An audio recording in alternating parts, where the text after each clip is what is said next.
Assalamualaikum warahmatullahi wabarakatuh. Perkenalkan, nama saya Nur Sofia Raudati dari kelas 1 CIAT. Di sini saya akan menjelaskan materi yang berjudul puasa dari mata kuliah fikih dengan dosen pengampu Bapak Sultan Antus Muhammad MA. Baik, langsung saja saya akan menjelaskan materi puasa ini. Pembahasan yang pertama yaitu pengertian puasa. Menurut bahasa, puasa diambil dari kata soma yang artinya menahan diri. Sedangkan menurut istilah, puasa adalah menahan diri dari makan, minum, hubungan badan, dan hal yang membatalkan puasa dari terbit fajar hingga terbenam matahari semata-mata karena Allah Subhanahu wa Ta'ala.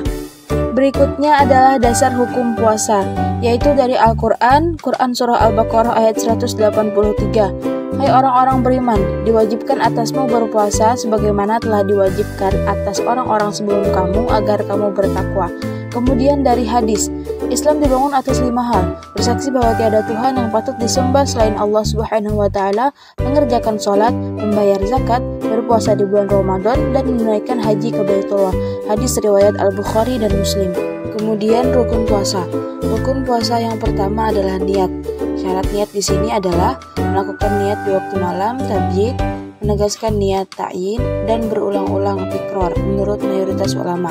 Rukun puasa yang kedua adalah menahan diri dari segala hal yang membatalkan puasa dari terbit fajar hingga terbenam matahari. Catatan dalam rukun puasa yaitu dalam puasa sunnah tidak dipersyaratkan niat pada malam hari dan puasa apanya, jadi cukup berniat sebelum tergelincir matahari ke barat, zawal, dan sah dengan niat yang mutlak. Berikutnya adalah syarat puasa. Yang pertama, beragama Islam, kemudian berakal dan baligh, dan yang terakhir tidak ada uzur yang mencegah dilakukannya puasa. Berikutnya ada hal-hal yang membatalkan puasa, yaitu makan dan minum. Ada sesuatu barang yang masuk ke perut lewat rongga yang dapat menembus ke sana, muntah dengan sengaja, bersetubuh di siang hari, keluar mani dengan sengaja, haid dan nifas, serta gila dan murtad. Kemudian adalah hal-hal yang makruh dalam puasa, yaitu mandi dengan berendam, melakukan suntikan. Sebagian ulama menambahkan syarat yang disuntikan bukan cairan makanan atau minuman, infus, berkumur dan sikat gigi setelah matahari tergelincir, dan bekam. Kemudian ada juga hal-hal yang membolehkan tidak berpuasa. Yang pertama, sakit yang mengakibatkan bahaya besar. Yang kedua, safar atau perjalanan jauh yang jaraknya tidak kurang dari 80 km. Menurut sebagian ulama, 83 km. Dengan syarat perjalanan itu yang diizinkan agama. Dan yang terakhir, tidak mampu puasa karena sudah sangat tua atau sakit yang tidak mungkin ada harapan untuk sembuh. Di sini ada macam-macam puasa. Yang pertama, puasa nazar. Nazar adalah janji dari seseorang yang akan melakukan suatu kebaikan dengan niat untuk mendekatkan diri kepada Allah, baik dengan syarat tertentu atau tidak. Dalam Islam, kebaikan yang tidak wajib akan menjadi wajib apabila dinazarkan.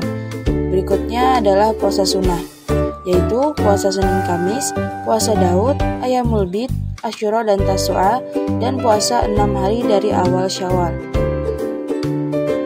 Berikutnya di sini ada puasa yang haram, yaitu puasa pada hari raya Idul Fitri dan Idul Adha, puasa pada 3 hari tasyrik, puasa pada hari yang meragukan syak, dan puasa dari pertengahan sampai akhir bulan Sya'ban. Kemudian ada puasa makruh, yaitu puasa hari Jumat secara tersendiri, puasa hari Sabtu secara tersendiri, dan puasa sepanjang tahun. Dan yang terakhir adalah tingkatan derajat orang yang berpuasa. Tingkatan pertama yakni puasanya orang awam yang hanya meninggalkan hal yang diharamkan atau hal membatalkan ketika puasa. Tingkatan kedua adalah puasanya orang-orang soleh, yakni selain meninggalkan dan membatalkan juga menjaga diri dari berbuat dosa. Tingkatan ketiga adalah puasanya para nabi dan shodiqin, selain meninggalkan yang membatalkan dan menjauhkan dari dosa, juga meninggalkan hal-hal hina, keduniaan, dan cuma hanya ingat, mantap dan menghadap Allah Subhanahu wa Ta'ala. Mungkin cukup sekian materi puasa yang dapat saya sampaikan. Salah hilaf mohon maaf. Terima kasih. Wassalamualaikum warahmatullahi wabarakatuh.